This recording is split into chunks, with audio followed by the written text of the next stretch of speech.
Kisah Nabi Hizkil, menghidupkan kembali orang Bani Israel yang mati karena wabah. Sebelum sahabat Syakur Islam menonton video kami ini, jangan lupa klik subscribe dan like agar sahabat dapat menonton video kami selanjutnya. Nabi Hizkil, mungkin juga menjadi salah satu nabi yang jarang diketahui umat muslim.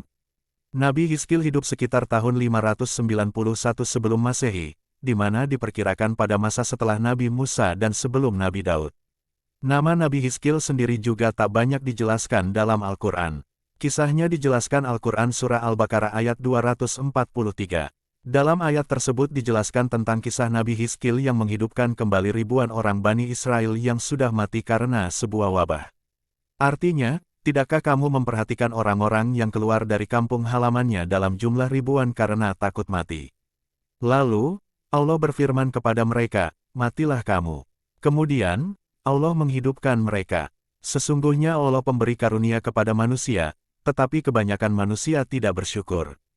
Quran Surat Al-Baqarah ayat 243.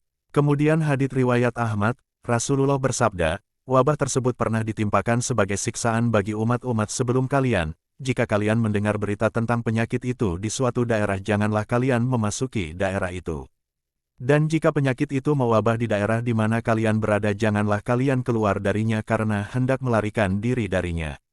Kemudian, Ibnu Katsir dalam sebuah buku berjudul Qisasul Anbiya, mengutip kisah dari Muhammad bin Ishaq berkata dari Wahb bin Munabih bahwasanya setelah Kalib bin Yufana meninggal setelah Yusa, kemudian Bani Israel diurus oleh Hizkil bin Buzi mengurusi Bani Israel. Asbat menjelaskan dari Al-Saidi dari Abu Malik dari Abu Sholih dari Ibnu Abbas dari Murrah dari Ibnu Mas'ud dari beberapa sahabat tentang firman Allah Surah Al-Baqarah ayat 243. Mereka mengatakan kampung halaman itu bernama Mawardan yang dijangkit penyakit taun. Ini merupakan penyakit ganas, di mana pagi sakit sorenya wafat atau sore sakit paginya akan meninggal. Karena ketakutan dan menghindar dari penyakit itu, seluruh penduduk kemudian keluar kampung dan berpindah tempat pada daerah di pinggiran. Mereka yang bertahan di tempat tersebut, kemudian perlahan binasa, namun ada juga yang selamat. Waqi, Ibnul Jarrah di dalam kitab tafsirnya menjelaskan bahwa orang-orang tersebut berkata, kita akan mendatangi suatu tempat yang tiada kematian padanya. Ibnu Katsir menukil kisah yang diriwayatkan dari Ibnu Abbas bahwa jumlah mereka adalah 4.000 orang, dan diriwayatkan pula darinya bahwa jumlah mereka adalah 8.000 orang. Sementara itu, berbeda, Abu Saleh mengatakan, jumlah mereka adalah 9.000 orang.